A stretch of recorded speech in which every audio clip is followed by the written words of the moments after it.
Morning. Thank you for joining us. So having a High Court judge reviewing every case was a key part of that original bill of yours. Very simply, why are you now suggesting not having a judge and having a panel of experts instead?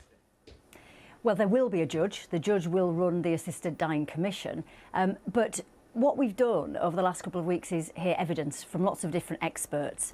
And I was always very clear that I believed there needed to be a third layer of scrutiny around the assisted dying process. That is very unusual. It doesn't happen in most countries.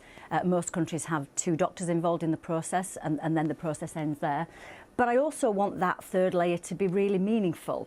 And there was some criticism of including a High Court judge from ex-judges themselves, indeed, saying, well, what would the role of the judge be and would it just be a tick box exercise? And what the evidence showed from the witnesses that we heard from was that actually a multidisciplinary approach would be more suitable, more appropriate and more robust.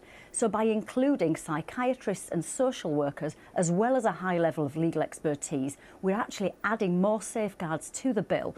And some would say actually too many safeguards. I'm just looking at my emails now and I've had emails from people saying, why are you making this so difficult? Because we must remember at the heart of this is a terminally ill person who wants choice. And we're making them speak to two doctors, we're making them speak to psychiatrists, social workers and legal professionals.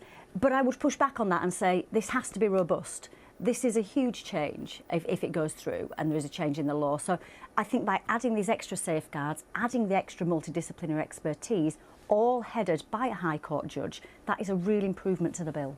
But that High Court judge you're talking about wouldn't now be scrutinising every case in the same way as it would have been under your original plans, would they?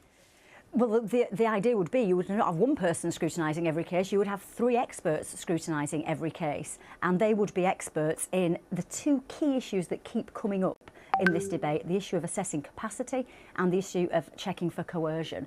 And, you know, the evidence that was given by the Association of Palliative Care Social Workers was very clear.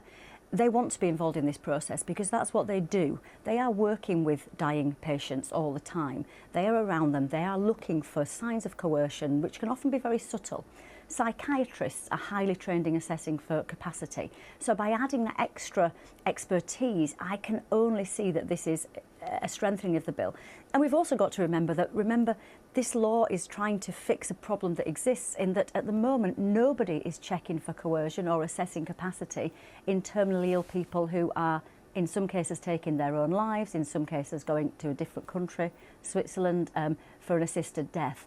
So this is an additional safeguard within the bill, and I think it's really difficult to say that it is somehow a change for the worse. It's definitely a change for the better. We heard a moment ago a clip from the interview that Sally did earlier with Sarah Olney, Lib Dem MP, who's opposed to the bill. And she's on this committee which is going to be looking through the legislation, and she feels that the timing of this amendment that you've brought forward is not right, that basically it's going to put too much pressure on the committee. There isn't enough time to get through it and to take it seriously. What do you say to that criticism? Well, we've got a brilliant bill committee full of expertise with a range of different views, and Sarah is opposed to the bill, as are others on the committee. But I wanted to have opponents of the bill on the committee to be part of this really robust process.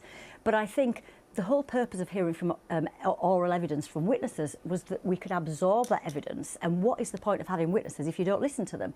So the bill committee heard from those experts, heard from those witnesses. We now do have time to process what we heard. Huge amounts of written evidence were also submitted. So I would suggest that the bill committee is now primely positioned to assess that evidence and think about the changes that we might make. That indeed is the whole process of having such a comprehensive bill committee. So I think there is a huge amount of work to do. I don't underestimate that, but we've heard from those witnesses. We can't ignore what we've heard, and we've got a duty to put changes into the bill on the back of that really robust evidence. Your amendment that you're suggesting about the panel is just one of, I think, hundreds of potential amendments that different MPs have put forward with different backgrounds and different beliefs on this. Do you worry that this is going to change so much that when it comes to a final vote, it will have changed beyond recognition and it won't get through? No, I don't think that's the case at all. I mean, some people were critical, saying that there would be no changes to the bill in bill committee, and actually quite the opposite is happening.